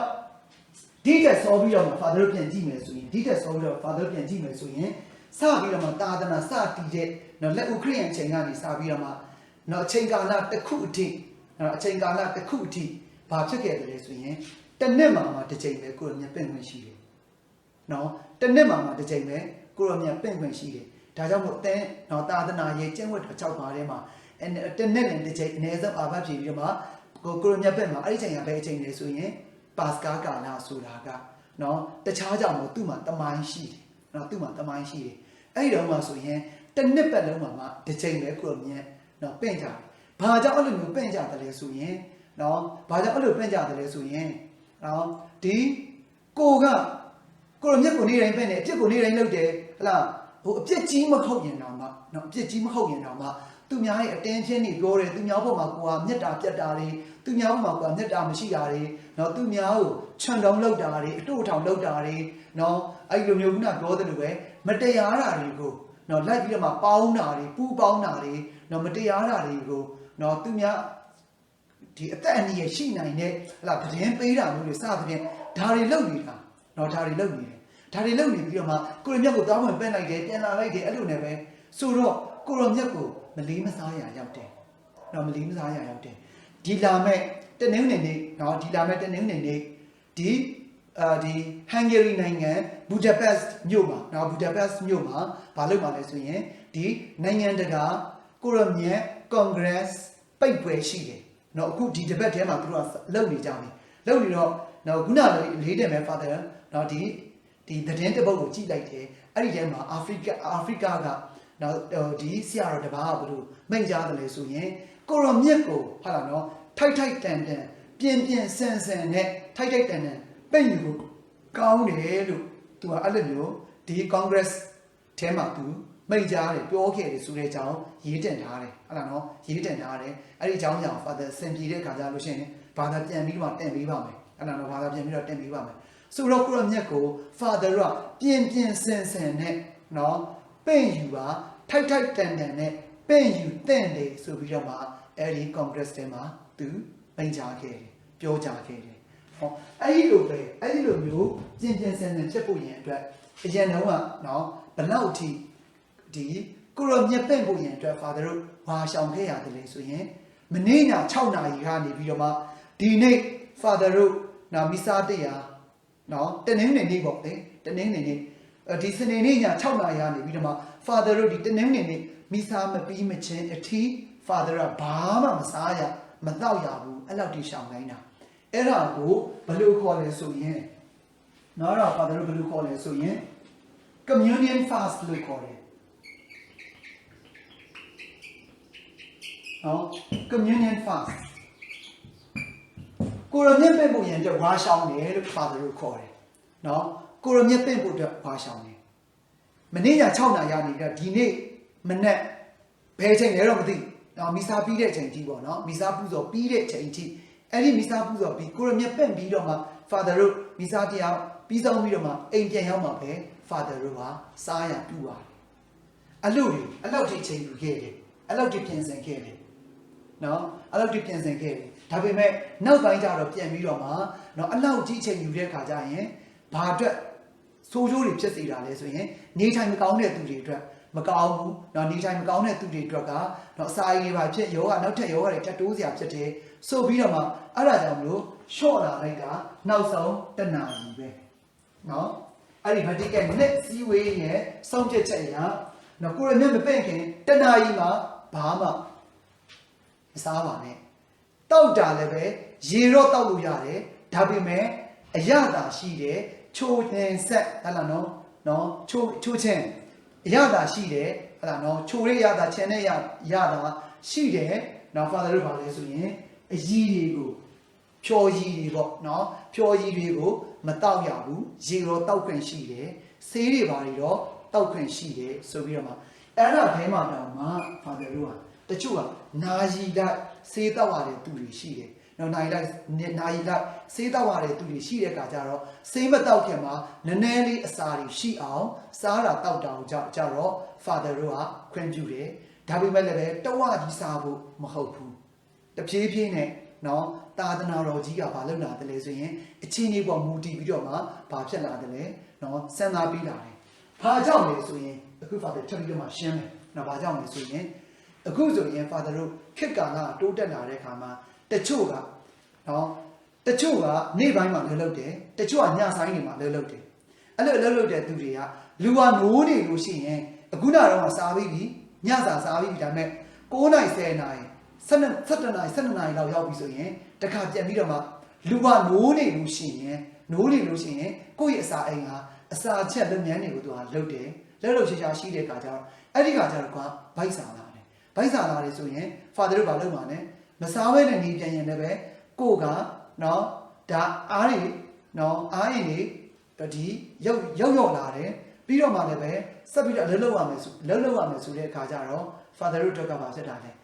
အလုပ်ခံထဲမှာအန်ဒီရရှိလာနိုင်တယ်တရက်မဟုတ်နှစ်ရက်မဟုတ်အဲ့လိုတွေဘာဖြစ်လာလို့ရှိရင်အန်ဒီရရှိလာနိုင်တယ်ဒါကြောင့်မို့ဒီလိုချီတွေမျိုးတွေစဉ်းစားပြီးတော့နောက်ဆုံးကြတော့ဘာဖြစ်တာလဲနော်ဒီကိုရမြတ်ကိုအဓိကဝါရှောင်ပြီးတော့မှပဲ့နာကောင်းပါတယ်ဒါပေမဲ့လည်းအဓိကယုံကြည်ခြင်းနဲ့ရိုးသေးပြင်းဆန်ပြင့်ဖို့ပဲ့ဖို့ကပိုအရေးကြီးတယ်ဒါကြောင့်လို့တဏှာကြီးတော့လူကောင်းတွေအတွက်တဏှာကြီးကတော့မဖြစ်မနေနော်ပြင်ဆင်ပြီးတော့မှကိုရမြတ်ပဲ့မှာဆိုပြီးတော့မှအဲ့ဒါလိုတတ်မှတ်လာခဲ့နော်တတ်မှတ်လာခဲ့ဆိုတော့ဒီမှာ သက်ဆက်နဲ့ပြည့်တဲ့သခင်ယေရှုကဂျေရုဇလမ်ဗိမာန်တော်ကိုသွားလိုက်တဲ့အခါမှာဝတ်တရားတွေဖြည့်ဆည်းပြီးတဲ့အခါမှာနော်ဖြည့်ဆည်းပြီးတဲ့အခါမှာချက်ချင်းပြန်လာရင်လည်းပြန်လာမယ်ဒါမှမဟုတ်အဲ့လိုပေါ့နော်အဲ့ဒီအချိန်မှာသခင်ယေရှုကစိတ်ဂျိုဆက်နဲ့ပါသွားနူးနိုးသခင်ယေရှုကနေရောနဲ့ပါသွားနူးနိုးနဲ့သူတို့ကဘာဖြစ်တာလဲဆိုရင်အိမ်ပြန်လာကြတယ်အဲ့ဒီတော့မှဖုန်းခေါ်ဖို့မေရီအဲ့ဒါနော်တကယ်သူကနည်းနည်းရှိတာဘာညာနဲ့မေးဖို့ဆိုတာလည်းပဲမဖြစ်ဘူးနော်မဖြစ်ဘူးအမျိုးသမီးတဲ့အမျိုးသမီးတက်အမျိုးသားတဲ့အမျိုးသားတက်အဲ့လိုပြန်ကြတယ်ဘာကြောင့်လဲဆိုရင်နော်ဒါသူတို့လာတဲ့အခါကျလို့ရှိရင်အခုလိုမျိုးနော်ကိုမိသားစုနဲ့ကိုအဲ့လိုလာတာမျိုးတက်ကိုနော်အဲ့လိုအမျိုးသမီးတွေကတက်ခရီးကနာဇရက်ကနေပြီးတော့မှအဲ့ဒီဗာလေဂါလိလီကနေပြီးတော့ဂျူဒီယာကိုလာဖို့အတွက်အမျိုးသမီးတွေအတွက်ကအနည်းဆုံးတစ်ပတ်လောက်ကြာတယ်လို့ပြောတာဒါမှမဟုတ်သူတို့ကသွားတဲ့အခါမှာတနေရာပြီးတနေရာအဲ့လိုညအိပ်ပြီးတော့သွားရင်လည်းသွားမယ်နောက်ယောက်ျားလေးတွေကြတော့နည်းနည်းညံ့နေတန့်နေဆိုတော့သူတို့ကဘာလုပ်တာလဲနော်မစောင့်တော့ဘဲနဲ့အရင်ပြန်ရင်လည်းပြန်တာမျိုးတွေဖြစ်နိုင်တယ်ဟုတ်လားနော်ပြန်သွားတာလည်းပဲဖြစ်နိုင်တယ်ဆိုတော့ဒီလိုနဲ့ခင်ယေရှုကအဲ့ဒီမှာကြံခဲ့ပြီးတော့နောက်မှာပြန်ရှာတော့3ရက်နောက်တဲ့နေ့မှာတွေ့တယ်အဲ့ဒီ3ရက်နောက်တဲ့နေ့မှာတွေ့ပြီးတော့မှယေရှုသခင်ကမိဘတွေနဲ့ပြန်သွားပြီးတဲ့နောက်ပိုင်းမှာယေရှုသခင်ကဘာမှမကြားရတော့ဘူးမသိရတော့ဘူးဟုတ်လားနော်မသိရတော့ဘူးမကြားရတော့ဘူးအဲ့ဒီမကြားရတဲ့နောက်နှစ်30ကြာမှပြန်ပြီးတော့မှကြားတယ်ဆိုတော့အခု Father ကကြည့်လိုက်နော်နှစ်30ပြီးတော့မှဒီမှာ12နှစ်တည်းကပျောက်သွားတာနောက်ဒီမှာဘက်ဝဲကြံတယ်ဆိုရင်နော်16နှစ်နော်16နှစ်ကာလသခင်ယေရှုပဲပျောက်နေတာလေတချို့ကပြောတယ်တိဘက်ကိုသွားတယ်နော်တိဘက်ကိုသွားတယ်အဲ့ဒီအကြောင်းလေးဖတ်ဖြတ်ခဲ့မေးထင်ပါတယ်ကြားလဲကြားဖို့ခဲ့မေးထင်ပါတယ်နော်ဒီဘာနဲ့တိဘက်ဆိုတဲ့ဒီခရီးကွာဝေးကိုလည်းပဲ Father ကိုကြည့်လိုက်ပါနော် Father ကိုကြည့်လိုက်ပါပြီးတော့လည်းပဲအဲ့ဒီတော့ကအဲ့လောက်ကြီးပညာရေးတွေပါလေဆိုတာကလည်းပဲဒီလောက်အပင်ပန်းခံပြီးတော့ဒီလောက်ဝေးတဲ့ခရီးတွေသွားလိရှိသလားဆိုတာဟုတ်လားနော်သွားလိရှိသလားဆိုတာဒါတွေကတကယ်တမ်းကျတော့ပြောမယ်ဆိုရင်တခါတလေကြလို့ရှိရင်ဒါနော်ဘာသာရေးတိုက်ခိုက်မှုတွေလည်းဒါဖြစ်သွားနိုင်တယ်ဒီနေရာမှာ Father ပြောလိုက်မယ်ယူလူမျိုးတွေအတွက်ဟုတ်လားနော်အသက်ဆက်တဲ့ကနေစပြီးတော့မှဘာသာရေးဝတ်တရားကိုစပြီးတော့မှဖြည့်ဆည်းပြီးဆိုတဲ့ဟိုကသူတို့အတွက်ကတင်ယူစေရာဘာသာရေးပညာရက်တွေအများကြီးအဲ့ဒီမှာသူတို့ရှိပြီးသားနော်သူတို့ရှိပြီးသားအဲ့ဒီမှာတင်ယူတယ်နော်သခင်ယေရှုတည်းပဲရိုးတာမယ်နော်လူငယ်လေးတစ်ယောက်လိုပဲသူကကြီးပြင်းလာခဲ့တယ်ဘယ်မှမသွားဘူးနော်ဘယ်မှမသွားဘူးသွားဖို့ရန်အတွက်လည်းပဲအဲ့ဒီတုန်းကမရှိဘူးချင်းကြီးလည်းပဲမရှိဘူးလုံးဝမရှိဘူးနောက်ပြီးတော့ဒီနေ့က Father ပြောပြီးပြီ Israeli မျိုးတွေဂျူးလူမျိုးတွေဆိုတာကသူတို့ကနော်ဒီပိတ်လောင်တဲ့ဒီယဉ်ကျေးမှုမျိုးကိုသူကကျင့်သုံးတယ်နော်ဟိုပါလေဒီအဲ့လိုဘောင်ခတ်ထားတယ်ပေါ့နော်ပိတ်လောင်နေဆိုတာတက်ကိုဘောင်ခတ်တဲ့လူမှုကျင့်ဝတ်တွေကိုသူကကျင့်သုံးတယ်ပြီးတော့မှဘောင်ခတ်တဲ့နော်စီးနဲ့ဘောင်နဲ့အဲ့လိုနေတဲ့နော်ဘာသာရေးကိုသူတို့ဟာတက်ဝင်ယုံကြည်တယ်တက်ဝင်ယုံကြည်တယ်ဒါကြောင့်မလို့သူ့ရဲ့ကလေးကိုတော်ရုံကိုသွားပြီးသွားအဲ့လိုမသွားခိုင်းဘူး။ဘာကြောင့်လဲ။အဲ့လိုသွားပြီးတော့မှတော်ကြနေနော်အဲ့ဒီသူတို့ရဲ့သားတွေပဲဖြစ်သမီးတွေပဲဖြစ်အသက်အရွယ်ရောက်လာလို့တခြားကြီးစွဲလူမျိုးမဟုတ်တဲ့လူမျိုးခြားတွေနဲ့အိမ်တောင်ကြသွားမှအဆိုးဆုံးပါ။ဒါကြောင့်မလို့ဘယ်တော့မှဣသရေလတိုင်းပြည်ရဲ့အပြန်ဘက်ပါလက်စတိုင်းအပြန်ဘက်ကိုတွားဖို့ဆိုတာကတော်ရုံမစွန့်စားခဲ့သေးဘူး။သခင်ယေရှုခရစ်တော်ကဟာလာနော်တော်ရုံအဲ့လိုထိမစွန့်စားခဲ့ဘူး။ဒါကြောင့်ဘလို့မှမဖြစ်နိုင်ဘူးဆိုတာကိုနော်ယတိပြန်ပြောလို့ရတယ်နော်ယတိပြန်ပြောလို့ရတယ်ဘာကြောင့်လဲခုနပြောပြီးပြီသူတို့လူမျိုးတွေဟာနော်ဒီဣသရေလမျိုးတွေဟာဘလို့ရှင်ကျေးမှုသူကကြံသုံးတာလေဆိုရင်ဘောင်ခတ်ထားတဲ့ရှင်ကျေးမှုဘောင်ခတ်ထားတဲ့ရှင်ကျေးမှုကိုယ့်ရဲ့ဘာလဲဆိုရင်အိမ်အောင်ကြမယ်ဆိုရင်လည်းပဲကိုယ့်လူမျိုးချင်းတူတဲ့သူတွေကိုယ့်ရဲ့နော်ဘာသာတူတဲ့သူတွေနဲ့ပဲအိမ်ထောင်တာဝန်ပြုဖို့ရင်အတွက်ကိုပဲသူတို့ကအားပေးအားမြောက်ထားတယ်ပြီးတော့မှကိုယ့်သားသမီးတွေကိုလူမျိုးခြားတွေနဲ့အဲ့လိုနော်အိမ်ထောင်ရက်သားကြသွားတယ်ဆိုရင်သူတို့ကဘာလုပ်တာလဲအထင်ကြီးတယ်နောက်သူတို့ကိုလည်းပဲမိဘတွေလည်းပဲအပြစ်တင်ကြတယ်အပြစ်မြင်ကြတယ်အပြစ်ပြောကြတယ်ဘာကြောင့်ကိုယ့်သားသမီးကိုမထိန်နိုင်ဘူးဆိုပြီးတော့ဟုတ်ပြီနော်ဆိုတော့ဒီနေရာမှာဒါချုပ်မျိုးမှ Father ပြောလိုက်တာဘယ်လို့မှမဖြစ်နိုင်ဘူးဆိုတဲ့အကြောင်းလူမျိုးစုရဲ့ယဉ်ကျေးမှုကိုပဲကြည်ကြည်ဘာသာတရားရဲ့တောင်းတချက်ကိုပဲကြည်ကြည်အဲ့ဒီတော့ကနောက်တခြားနေရာမှာတွားပြီးတော့မှ ကိုယ်နဲ့လူမျိုးမတူရင်ကျေးမှုမတူတက်ဝင်ယုံကြည်မှုမတူတဲ့ဒေသတစ်ခုကိုနေရာတစ်နေရာကိုပြီးတော့မှတော့ဒီဆရာသမားလို့ပြောမှာပေါ့နော်ဆရာသမားတယောက်စီမှာသွားပြီးတော့မှတပည့်ခံနေနေဆိုတာလုံးဝမရှိခဲ့တဲ့ထုံးစံပါနော်လုံးဝမရှိခဲ့တဲ့ထုံးစံပါဒါကြောင့်မို့စိတ်ထဲမှာဘာတန်တရားမှမရှိပါနဲ့ဒီနေ့ကနေစတော့အဲ့တန်တရားရှိတယ်ဆိုဒီနေ့ကနေစပြီးတော့မှအကုန်လုံးချက်ပလိုက်ပါဒါပေမဲ့ဘယ်လိုဒီလဲဆိုတာတော့ father တို့မပြောနိုင်ဘူးနဲ့မပြောပြမှုမတက်ပြီလေလည်းပဲဘယ်လိုဖြစ်ခဲ့ဆိုတာပြောပြမှုမတက်ပြီလေယေရှုသခင်ကဂျေရုဆလင်နော် sorry အဲ့ဒီ Palestine နော်နယ်ထဲမှာပဲ Palestine နော်ဒီတိုင်းပြည်ထဲမှာပဲသူရှိခဲ့တယ်ဒါကြောင့်မလို့လည်းပဲယေရှုသခင်ကနော်မိုးဆက်ရဲ့ပြည့်ညတ်တော်တွေမိုးဆက်ရဲ့ဥပဒေတွေကိုခရီးတွင်းစေသူသိတယ်နော်သူသိတယ်လူသားတွေလည်းသူသိတယ်ဒီတက်ပို့ပြီးတော့ father ညွှန်းမယ်ဆိုရင်သူကဖျားဖြစ်နေတဲ့အခါကျတော့ဒါသူပေးတဲ့ပြည့်ညတ်တော်တွေပဲနဲ့သူပေးတဲ့ပြည့်ညတ်တော်တွေပဲသူရေးဆွဲခဲ့တဲ့ပြည့်ညတ်တော်တွေပဲသူမသိစရာဘာအကြောင်းရှိမှာတော့ရေမကြိုတော့နိုင်စရာဘာအကြောင်းရှိမှာတော့နော်ဒီတရားမိုးဆက်ရဲ့တရားဥပဒေပဲမကဘူးလူရဲ့သဘောလူရဲ့မနှောအတွင်းအပြင်အကုန်လုံးအခြေအနေနော်တွေးကြောမြင်အသေးနော်အကုန်လုံးအစားမသိစရာအကြောင်းမရှိဘူးယေရှုသခင်သိတယ်ဒါကြောင့်မလို့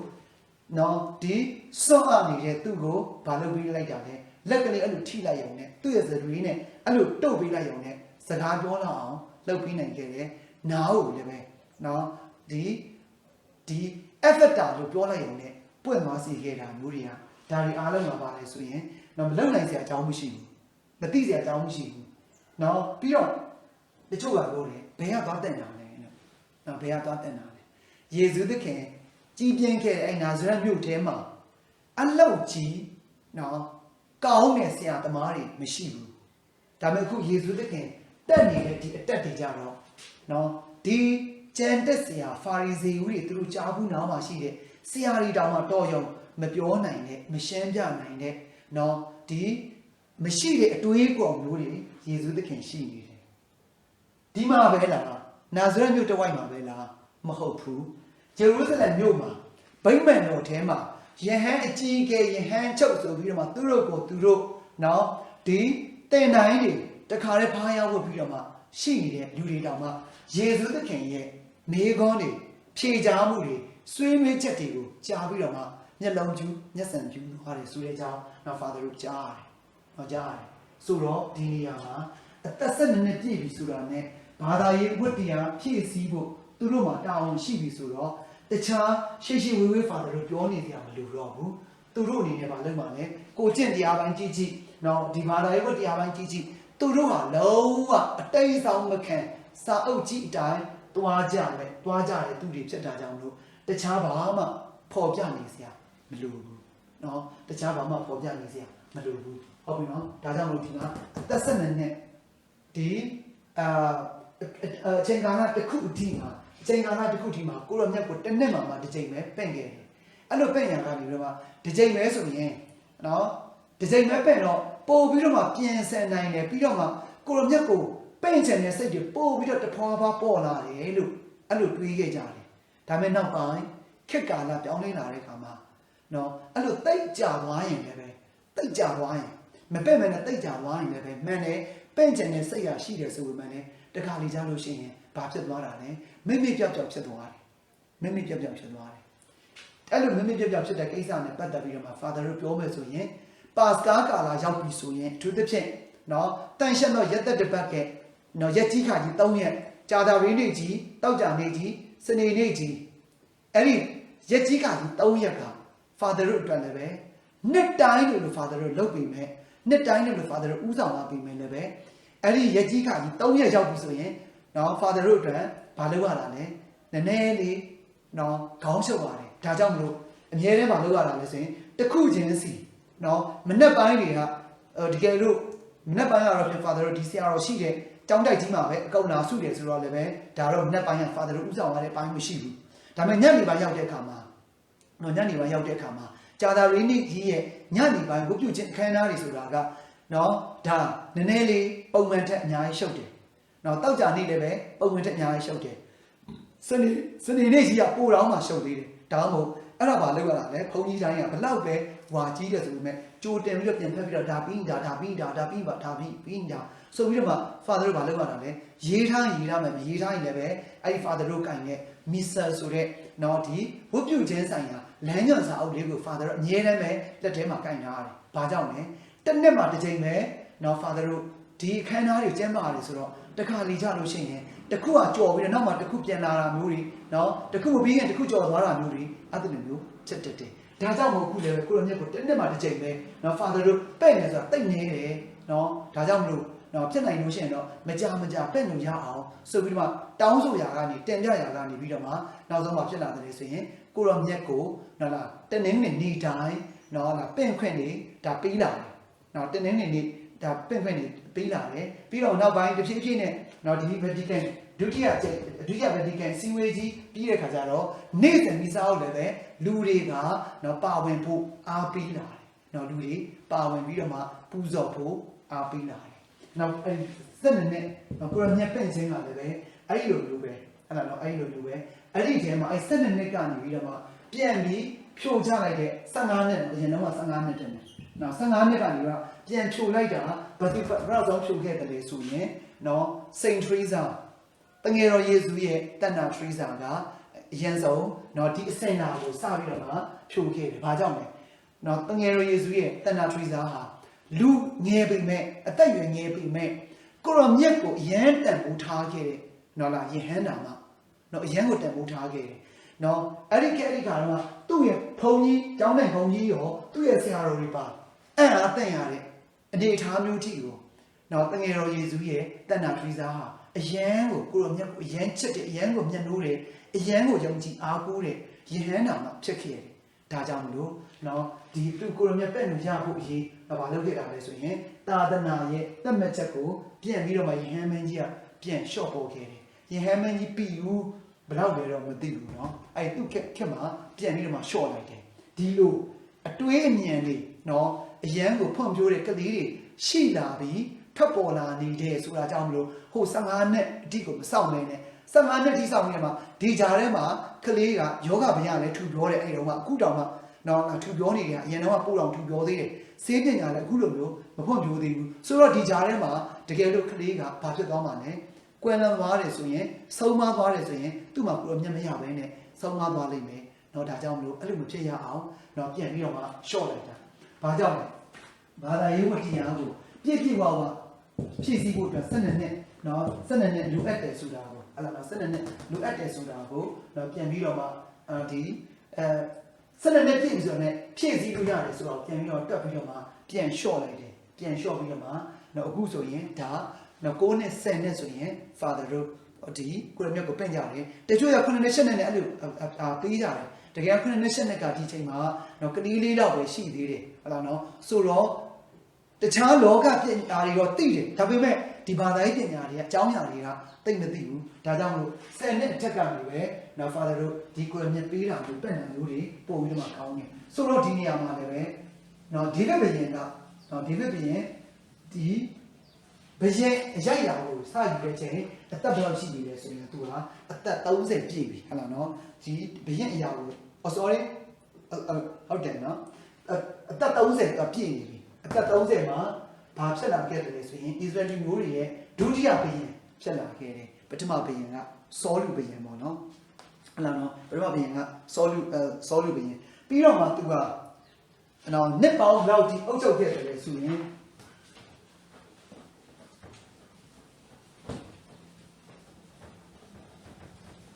နှစ်ပေါင်းလောက်ဒီအုပ်ချုပ်ခဲ့တယ်လေဆိုရင်နှစ်ပေါင်း40နော်အုပ်ချုပ်ခဲ့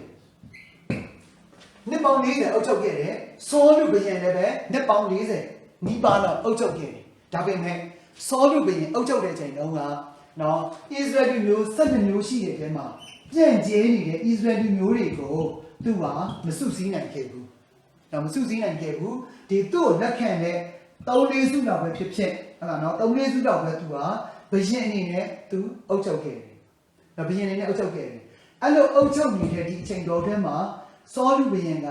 အသက်ခံလိုက်ရတယ်။အသက်ခံပြီးတော့ဘယ်သူကနန်းတက်လာတယ်လဲဆိုရင်ဒေးဗစ်ဘုရင်ကနန်းတက်လာတယ်။ဒေးဗစ်ဘုရင်နန်းတက်လာပြီးတော့မှလည်းပဲဒ ဒေးဗစ်ဘုရင်လည်းပဲဒီ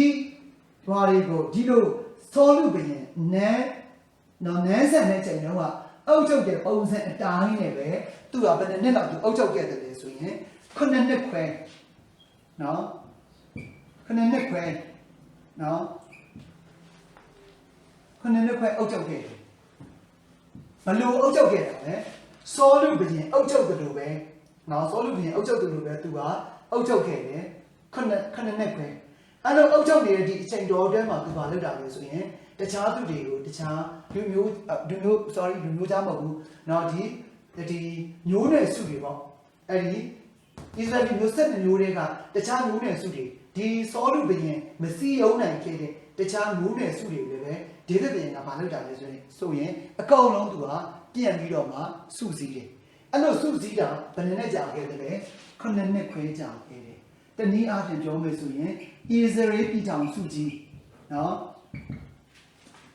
ဣသရေလပြည်ထောင်စုကြီးတည်ထောင်နိုင်ဖို့အတွက်တည်ဆောက်နိုင်ဖို့အတွက်လောက်ထိကြာခဲ့တယ်လေဆိုရင်နော်ဣသရေလပြည်ထောင်စုကြီး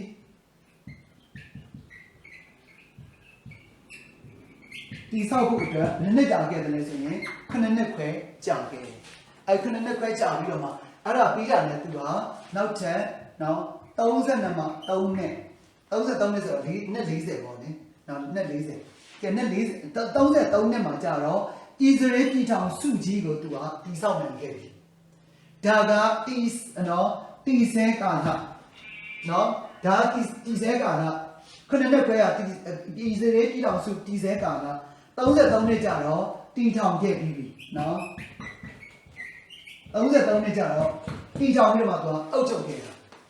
သရေလတပြည်ထောင်တဲ့အနေနဲ့လူမျိုး12မျိုးလုံးပါတယ်နော်လူမျိုး12မျိုးနဲ့ဖွဲ့စည်းထားတဲ့နော်ဣသရေလပြည်ထောင်စုကြီးကိုသူကတည်ဆောက်ပြီးတော့မှဘယ်နှစ်သူအုပ်ချုပ်ခဲ့တယ်လဲဆိုရင်33နှစ်နော်33နှစ်အုပ်ချုပ်ခဲ့ဒီနေရာမှာဣသရေလလူမျိုးတွေပဲလားမဟုတ်ဘူးနော်ဣသရေလလူမျိုးတွေပဲမဟုတ်ဘူးဘာကြောင့်လဲအဲ့နားတစ်ဝိုက်တွေမှာအများအခု father တို့ပြောသလိုပေါ့နော်ဒီရှမ်းပြည်နယ်လို့ပြောမယ်ရှမ်းပြည်လူဝဲနေတာမဟုတ်ဘူးလေဒါပေမဲ့နော်သူ့ဒေသရဲ့အခေါ်အရအရင်တော့ကနော်ဒီ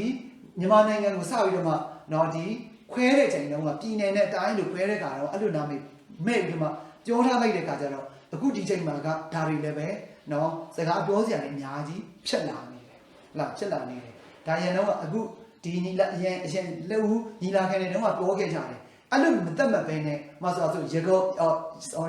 ရန်ကုန်တို့မန္တလေးတို့နော်ရန်ကုန်တို့မန္တလေးတို့ပြီးတော့မှမကွေးတို့အေရဝတီတိုင်းတို့ပဲခူးတိုင်းတို့စကိုင်းတိုင်းတို့စသဖြင့်အဲ့လိုပဲလူမျိုးစုကိုစားမပြုတ်ပဲနဲ့နော်နာမည်တစ်ခုဥပမာဆိုဒီရှမ်းပြည်နယ်ဆိုရင်နော်ဘာလို့ဒီရှမ်းရှိဆိုရင်ဘယ်လိုခေါ်ကြတယ်လဲဆိုရင်နော်ဒါခေမရတိုင်းပြည်လို့လည်းအဲ့လိုခေါ်ကြတယ်ခေမရတော့ဘာတိတ်ပဲရှိလို့တော့မသိဘူးဟိုအဲ့လိုသုံးနေဆိုတာပဲသိတာအဲ့ဒါနော်ဒီမှာကရားပြည်နယ်ဆိုရင်လည်းပဲကန္နရကိုဒီစသဖြင့်အဲ့လိုလေးတွေပေါ့နော်ဒီလိုလေးတွေဒါတွေကဒါဘာကိုစားပြုတာလဲအဲ့လိုလူမျိုးစုကိုမဟုတ်ဘဲနဲ့နော်ဒေသတစ်ခုကိုပဲဟလာနော်ကိုစားပြုတယ်ပုံစံလေးတွေနဲ့အဲ့လိုဆိုရင်ပို့ပြီးတော့မှလည်းပဲနော်ဒါပြည်တော်စုစိတ်တဲ့ကိုရှိသွားမယ်လို့အဲ့လိုမျိုးတင်ကြကြတယ်အခုကဒီလိုနော်ဒီလူမျိုးစုရဲ့နာမည်တွေနဲ့အဲ့လိုပေးလိုက်တဲ့ခါအဲ့ဒီထဲမှာနေတဲ့သူတွေကြတော့ကိုကလူမျိုးစုမဟုတ်တဲ့ခါမှာတခါလေကြလို့ရှိရင်အခွင့်အရေးတွေပိုင်းနဲ့ပတ်သက်ပြီးတော့မှပြောလာတဲ့ခါကျရင်နော်ဒီနာမည်ခံထားတဲ့နော်ပြည်နယ်နာမည်ခံထားတဲ့လူမျိုးစုကြီးကပဲသူတို့ပဲဒီခွင့်ရသူတို့ပဲရတယ်လို့အဲ့လိုတွေငင်းခုန်စရာတွေအများကြီးဖြစ်လာတယ်ငင်းခုန်စရာတွေအများကြီးဖြစ်လာတယ်နော်ဆိုတော့အဲ့ဒီတုန်းကလည်းဒေးဗစ်ဘုရင်ကနော်ဒီလိုကွဲနေခဲ့တယ်ဒေးဗစ်ဘုရင်လည်းကွဲနေအဲ့ရောကလည်းကွဲနေခဲ့တယ်နော်မကွဲတဲ့မရှိဘူးနော်အခုအီတလီလည်းပဲအကုန်ကွဲတယ်နော်အီတလီလည်းပဲအဲ့လိုပဲရန်တော့ကိုဘုရင်နဲ့ကိုတီကိုနန်းနဲ့အဲ့လိုပဲပြန့်ကျဲနေတာအဲ့ဒါကိုတခါလေတစုတစည်းတည်းဖြစ်သွားဖို့နော်ဒါစီယုံခဲ့ရတယ်ဒေးဗစ်ဘုရင်လည်းပဲစီယုံခဲ့တယ်ဆောလုဘုရင်ကတော့ဖြင့်နေသားတယ်လို့နေခဲ့တာသူကပြန်မခံဘူးနော်နေသားလို့နေခဲ့တာသူ့ကိုလက်ခံတဲ့လူမျိုးစု၃စုနဲ့ပဲသူကပါသားလေးလုပ်ပြီးတော့ဒီလိုပဲတာရလေးသူနေခဲ့တာဒါပေမဲ့ဒေးဗစ်ကတော့သူအဲ့လိုမလုပ်နိုင်ဘူးဘာကြောင့်လဲဒေးဗစ်ကဖျားသခင်သူ့ကိုနော်ညင်အလဲနဲ့ပဲဆောလုဘုရင်ထက်ပို့ပြီးတော့မှပေးထားတယ်ပြီးတော့မှသူကိုယ်တိုင်ကလည်းပဲနော်မက်ဆီးယာရဲ့အင်္ဂါရက်တွေအများကြီးထဲမှာ တခုပါတယ်အဲ့ဒီအင်္ဂါရက်ကပါလေဆိုရင်အခုကွဲပြားနေတဲ့လူမျိုးစစ်မျိုးကိုတစုတစည်းတည်းဖြစ်အောင်လှုပ်ပေးနိုင်ခဲ့တာနော်တစုတစည်းတည်းဖြစ်အောင်လှုပ်ပေးနိုင်ခဲ့တာနော်မနေ့တနေ့ကအဒီ father ဘာသာတော့ပြန်ပြီးပြီဒါပေမဲ့ပို့ရမယ့်နေရာတော့ father ပို့လိုက်ပြီဒါပေမဲ့ father page ပေါ်မှာ father မတန်သေးဘူးမတန်မိလိုက်သေးဘူးထင်တယ်ယဟန်မင်းကြီးကဒီပြီးခဲ့တဲ့နော်ယဟန်မင်းကြီးကဒီပြီးခဲ့တဲ့တနင်္ဂနွေနေ့တုန်းကဒီဖျားဖူးတွေနဲ့နော်ဖျားဖူးတွေနဲ့သူ့ရဲ့ဒီပတ်စံတုံတင်ချက်တွေပေးတဲ့အခါမှာဂလာစီယာဩဝါဒစာတွေကလို့နော်အဲ့ဒီထဲမှာတမန်တော်ပေါလုကဘယ်လိုပြောရတယ်လဲဆိုရင်ယေရှုခရစ်တုသခင်ကရှိတော်သူဟာနော်လူမျိုးရေးနော်ပြီးတော့မှဒီလူမှုရေးပြီးတော့ဘာသာရေးသက်ဝင်ယုံကြည်မှုမတူပေမဲ့ကွဲပြားခြားနားမှုကိုယေရှုသခင်ကဘာလုပ်ခဲ့တာလဲဆိုရင်စုစည်းနိုင်ခဲ့တယ်ဆိုပြီးတော့မှအဲ့ဒါလို့ဆူထားတယ်နော်အဲ့လိုဆူထားတယ်နော်ဒါကြောင့်မလို့ Father တို့ကတကယ်နော်ယေရှုသခင်ကိုယေရှုသခင်ရဲ့နှလုံးသားမျိုးယေရှုသခင်ရဲ့တရားယေရှုသခင်ရဲ့ကျင့်စဉ်ယေရှုသခင်ရဲ့နော်ဒီလမ်းစဉ်ကို Father တို့တကယ်လက်ခံထားတယ်ဆိုရင်လူမျိုးရေးတွေစကားမပြောတော့ဘူးနော်မပြောတော့ဘူးဘာကြောင့်လဲမေတ္တာတရားကိုပဲစကားပြောလာတယ်မေတ္တာတရားကအားလုံးရဲ့ပြီးတော့မှယေရှုသခင်ခင်းတဲ့လမ်းစဉ်ဘုရားသခင်ရဲ့တရားတော်မေတ္တာတရားကနော်လူမျိုးရေးတရားမဟုတ်ဘူးပြီးတော့မှနော်လူမှုရေးနော်လူမှုရေးနယ်ပယ်မှာလူမှုရေးနောက်ကန်နေမင်းကချမ်းသာတယ်မင်းအစင်းရဲတယ်မင်းကပညာတက်မင်းကပညာမတက်ဘူးမင်းကဘာဘယ်အလွာအတန်းစားကမင်းကဘယ်အတန်းစားကဆိုပြီးတော့မှအဲ့ဒါလိုခွဲခြားတာတွေလည်းပဲမရှိတော့ဘူးပြီးတော့မှဘာသာရေးတက်ဝင်ယုံကြည်မှုမင်းကဘာသာဘာညာဖြစ်တယ်ဘာညာနဲ့နော်အဲ့လိုတွေမပြောဘူးဆိုတဲ့အကြောင်းဆိုထားတယ်ဆိုတော့ဒီနေရာမှာလည်းပဲနော်ဒေးဗစ်ဘုရင်ကမက်ဆီးယာရဲ့နော်ဒေးဗစ်ဘုရင်ကမက်ဆီးယာရဲ့နော်အင်္ဂါရက်တွေအများကြီးတဲ့ကအင်္ဂါရက်တစ်ခုဖြစ်တဲ့နော်ကွဲပြားနေတဲ့နော်လူမျိုးစုကတော့တနွယ်တည်းပဲဒါပေမဲ့နော်နေရာဒေသနဲ့သူတို့ရဲ့ခံယူချက်တွေနော်သူတို့ရဲ့ခံယူချက်တွေပြီးတော့မှသူတို့ရဲ့ဘာသာရေးတက်ဝင်ယုံကြည်မှုတွေကွဲပြားနေတာမတူဘူးသူတို့လည်းပဲနော်အဲ့လိုဟိုတမျိုးတွေကဘေးတယောက်တည်းကနေပြီးတော့မှဆင်းသက်လာတယ်ဆိုပေမဲ့နေတာကြာပါတဲ့အခါမှာသူတို့ကကိုတီကိုနန်းအဲ့လိုနေတာကြာပါတဲ့အခါကျတော့သူတို့လည်းပဲသူတို့ကိုနီးစက်ရလူမျိုးစုတွေစီကနေရင်ကျေးမှုတွေဘာညာတွေအကုန်လုံးသူက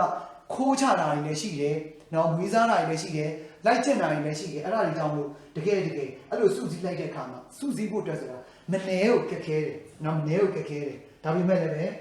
ဒေးဗစ်ဘုရင်ကတော့ဘာလုပ်တာလဲဆိုရင်ရအောင်သူပြန်ပြီးနော်စုစည်းခဲ့တယ်အဲ့ဒါဘယ်နှစ်ကြာလဲဆိုရင်9နှစ်ခွဲကြာခဲ့တယ်နော်ဣသရေလပြည်ထောင်စုကြီးတည်ဆောက်နိုင်ဖို့အတွက်9နှစ်ခွဲကြာခဲ့တယ်အဲ့လိုတည်ဆောက်ပြီးတဲ့နောက်ပိုင်းမှာဣသရေလပြည်ထောင်စုတစ်ခုတည်းအနေနဲ့အုပ်ချုပ်ခဲ့တာဒေးဗစ်ဘုရင်အုပ်ချုပ်ခဲ့တယ်ဘယ်နှစ်လဲ33နှစ်တခါသူ့ရဲ့သားဆောလမွန်လည်းပဲလာပါလိမ့်မယ်နော်အနက်40လောက်ဆိုတော့ဒီနေရာမှာကြည့်လား40ဆိုပြီးတော့မှနော်အဲ့ဒီဟာဘီးတွေရှိရ40နော်40ဆိုရင်ကိန်းကတန်းလေးတွေလည်းပဲတွေ့ရတယ်နော်ကိန်းကတန်းလေးတွေလည်းတွေ့ရတယ်ဟိုအတိအကျဖြစ်ချင်မှဖြစ်မယ်နော်စောလူဘုရင်လည်းပဲအနက်40နီးပါးဟိုဒေးဗစ်ဘုရင်ကတော့အနက်40နော်ဆောလမွန်ဘုရင်လည်းပဲအနက်40နီးပါးသူတို့အုပ်ချုပ်ခဲ့တယ်ဆိုတော့ဒီနေရာမှာ Father တို့နော်ဒီရွှေခေတ်လို့ Father တို့ပြောရတယ်နော်ရွှေခေတ်လို့ပြောရတဲ့ခေတ်ကလောက်ကြခဲ့တယ်ဆိုရင်ဣသရေလမျိုးတွေက1200အော်တော့120နှစ်နော်120နှစ်ဒီ120နှစ်မှာတော့မှစောလူဘုရင်ခေတ်တုန်းကတော့ရွှေခေတ်ဆက်မဟုတ်ခဲ့ဘူးဆောလမွန်ဘုရင်ခေတ်မှာလည်းပဲတဝက်ကျော်နောက်ပိုင်းမှာရွှေခေတ်မဟုတ်တော့ဘူးနော်ရွှေခေတ်မဟုတ်တော့ဘူးနော်တကယ်ရွှေခေတ်ဆက်ငြိမ်းချမ်းခြင်းတာယာဝပြောခြင်းကြွယ်ဝချမ်းသာခြင်းစီပင်ဝပြောခြင်းနော်လုံခြုံမှုရှိခြင်းဆိုတဲ့နော်ဒီခေတ်ကပဲခေတ်ပဲလေဆိုရင်ဒေးဗစ်ဘုရင်ရဲ့ခေတ်ဆိုတော့ဒီမှာဒေးဗစ်ဘုရင်ကနော်ပြည်ထောင်စုဣသရေလပြည်ထောင်စုကြီးကိုပြည်ဆောက်နိုင်ခဲ့တဲ့နော်ဒီမက်ဆီးယာရဲ့အင်္ဂါရဲ့အများကြီးတွေထဲမှာတစ်ခုဖြစ်တဲ့ စီလုံးမြင့်မြင့်ချင်းကိုတိဆောက်နိုင်ခဲ့တယ်ပြီးတော့နောက်တစ်ခုပါလဲဆိုရင်မေစီယာရဲ့ခေတ်ဆိုတာကနော်ကြောက်ရွံ့စိုးရိမ်ထိတ်လန့်ခြင်းတွေနော်ကြီးနိုင်ငြင်းငြင်းတာတွေနော်ဒါမျိုးတွေမရှိဘူးဒါကြောင့်မို့ဒီခေတ်ကလည်းပဲမေစီယာခေတ်ကိုကြိုတင်ပြီးတော့မှနော်အရေးထိုးတယ်နော်ကြိုတင်ပြီးတော့မှနော်ခံစားစီတဲ့နော်မဖြစ်လာသေးဘူးဒါပေမဲ့မေစီယာခေတ်ရောက်လာတဲ့အခါမှာဒီလိုပဲနော်စုစည်းလိုက်မယ်နော်ဒီလိုပဲစုစည်းလိုက်မယ်ဒီလိုပဲဘာဖြစ်မှာလဲကြောက်ရွံ့စရာတွေကြောက်စရာရွံ့စရာတွေမရှိဘူးအားလုံးကလုံလုံခြုံခြုံအားလုံးကနော်ဒီဘာလဲစီပင်ဝပြောနေဆိုတဲ့အဲဒီခက်ကိုပေးနိုင်ခဲ့တာဒေးဗစ်ဘီယန်ရဲ့ခင်နော်ဒေးဗစ်ဘီယန်ရဲ့ခင်နော်ဒီဆောလမန်ဘီယန်ခက်မှာလည်းပဲအစောပိုင်းကတော့ဟုတ်တယ်ဒါပေမဲ့နောက်ပိုင်းနော်သူအသက်အရွယ်ကြီးလာတဲ့အခါမှာနော်သူ့ရဲ့ဦးစီးဦးဆောင်မှုတွေကဘာဖြစ်လာတယ်လဲဆိုရင်ရော့ရဲလာခဲ့တယ်မနေ့ကမှဖြစ်ဖာသာကိုကြည့်မယ်ဆောလမန်ဘီယန်ရဲ့အကြောင်းအရာတွေလေနော်ဆိုတော့သူကဒေးဗစ်ဘီယန်နော်ပြည်အောင်စုကြီးတိဆောက်ဖို့33နှစ်ကြာခဲ့တယ်ပြီးတော့မှဒေးဗစ်ဘီယန်ကဣသရေလမျိုးတွေအတွက်စံထားရတယ်ဘီယန်နော်စံထားရတယ်ဘီယန်ဘာဖြစ်လို့လဲအဖက်ဖက်မှာနော်သူကနော်ဒီစူးစမ်းပြီးတော့မှဟိုနေခဲ့တယ်ဒါပေမဲ့သူကအပြစ်မရှိဘူးလားရှိတယ်နော်သူကအပြစ်ရှိတယ်နော်သူ့အပြစ်ကိုလည်း Father တို့ကနေကြရင်ကြည့်မယ်ကဲသူ့ကိုဘသူကဘယင်အရိုက်ရပေးခဲ့ပြီးသိပေးခဲ့တယ်လေစောလူရောဆောလူနဲ့နော်ဒေးဗစ်တို့ကိုဘသူကဘယင်အဖြစ်နဲ့ပြီးသိပေးခဲ့တယ်ဆိုရင်နောက်ပြီးသိပေးခဲ့တယ်ဆိုရင်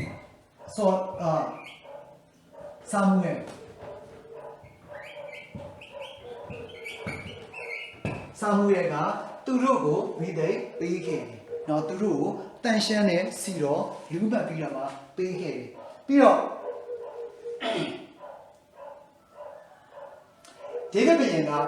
Father တို့ကပြောခဲ့ပြီးသူကနှစ်30မှာနော်နှစ်30မှာဒီဣသရေလဒုတိယဘီယန်အဖြစ်နဲ့သူကတက်ခဲ့တယ်။ဒါပေမဲ့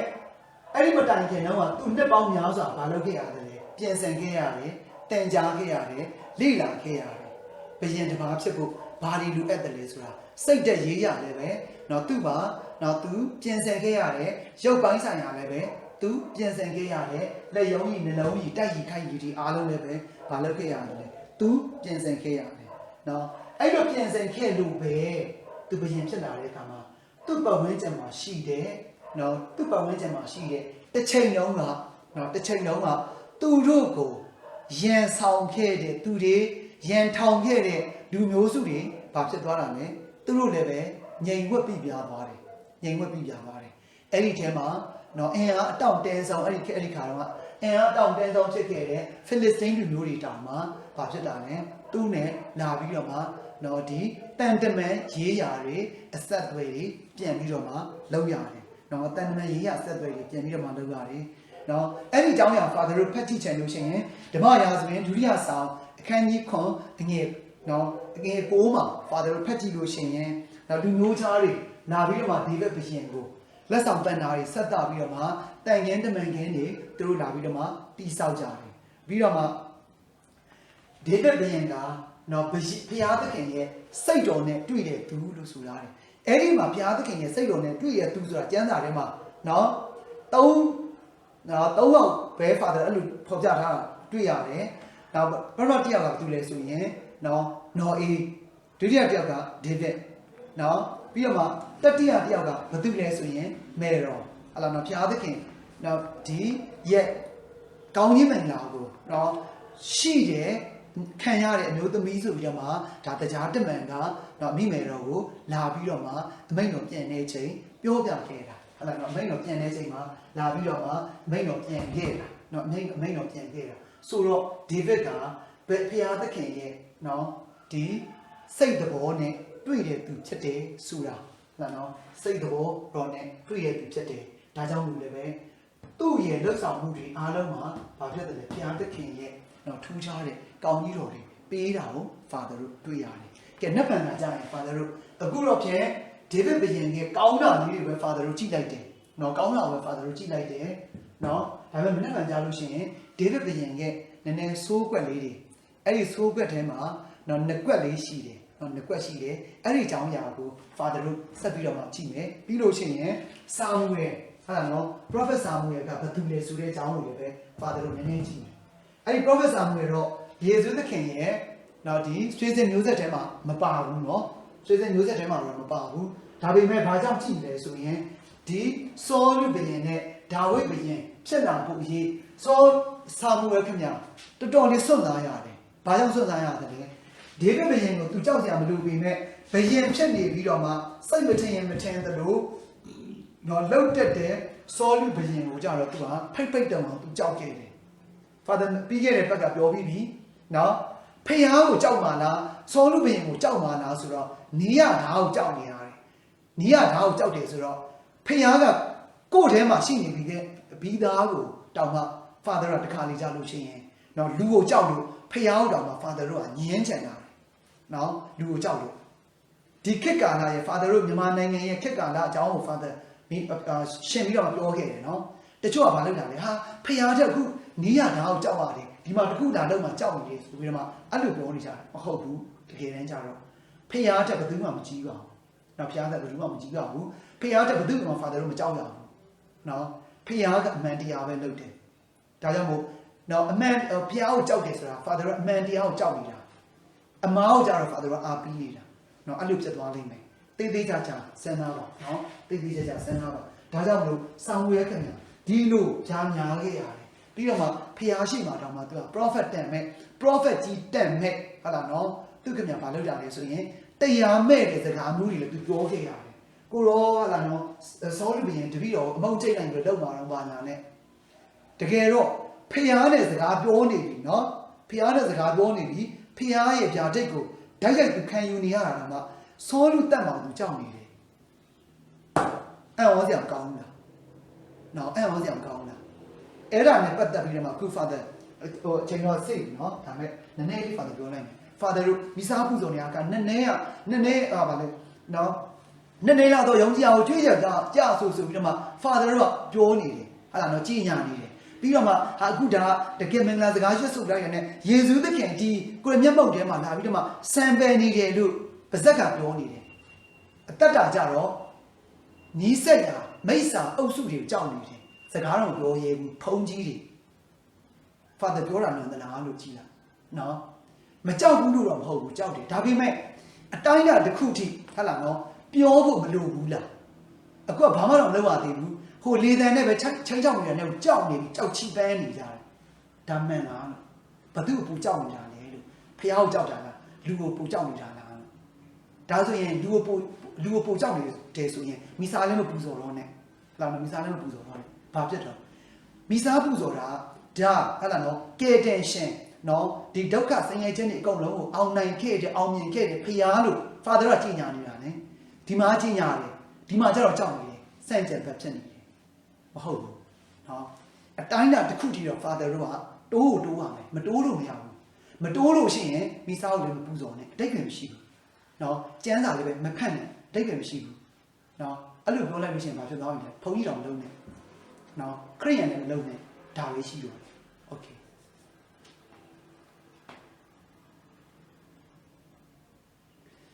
ဆုတောင်းကြစို့အိုဖျားသခင်ကိုရောရှင်ပေးသနာလာတော့24နာရီချိန်တော်တွင်မှတနာရီကိုကိုရောရှင်အားတပည့်တော်တို့ရဲ့ရောစွာပေးသနာပြန်နေပြီးကိုရောရှင်အားပေးနိုင်ခဲ့သည့်အတွက်ကိုရောရှင်အားကျေးဇူးတင်ပါသည်ဤသို့ကိုရောရှင်အားပြန်လည်ပေးခြင်းအပြင်ကိုရောရှင်အတွက်မိသည့်ထူးခြားခြင်းများဖြစ်မလာတော့လေတပည့်တော်တို့အတွက်ကိုရောရှင်ကျေးဇူးတော်တည်တတ်တော်သူများထို့ပြင်ကိုရောရှင်ဤနှုတ်အသက်ပိန်နှုတ်တော်ထွက်စကားများကိုပို့ဖို့ရသိရှိခွင့်ကျေးဇူးတော်ကိုတပည့်တော်တို့ကျွေးဝစွာခံစားရရှိသည့်အတွက်ကိုရောရှင်အားကျေးဇူးတင်ပါသည်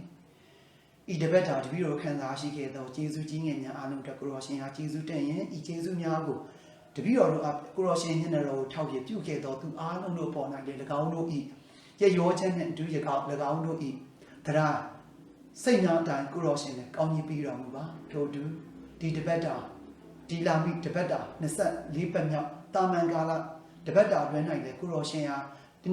23ပတ်မြောက်တာမန်ကာလအချိန်ကာလတက်အိုးကြီးကိုရောရှင်အားချစ်နိုင်ရန်စီခံနိုင်ရန်သိနိုင်ရန် ကိုရောရှင်ကြောင်းကိုပို့ဖို့၍မိမိတို့ရဲ့အသက်တာဖြင့်တက်သေးခံဝန်တော်သူများဖြစ်နိုင်စေရန်ကျေးဇူးတော်တော်တော်ပြီးတော်မူပါခွန်အားများပေးသနာတော်မူပါမိကြောင်းလိမ့်ချောင်းစွာဖြင့်တောင်းခံကြပါသည်ဖျားအာမင်ဖျားသခင်သည်တင်တော်နှင့်ရှိပါစေကိုရောဤဝိညာဉ်နဲ့လည်းရှိပါစေအလုံးစုံကိုတတ်နိုင်တော်မူသောခမည်းတော်တာတော်တန်ရှင်းသောဝိညာဉ်တော်ဖျားသည်တင်တို့ကောင်းကြီးမင်္ဂလာပြီးတော့တင်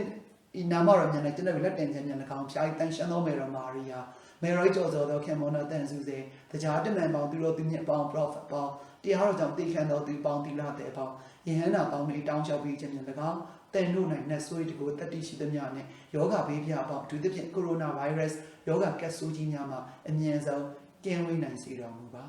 အာမင်အားလုံးကိုကျေးဇူးတင်ပါတယ်နောက်တစ်ခု Father နောက်ပြီးခဲ့တဲ့ဘက်ကဒီ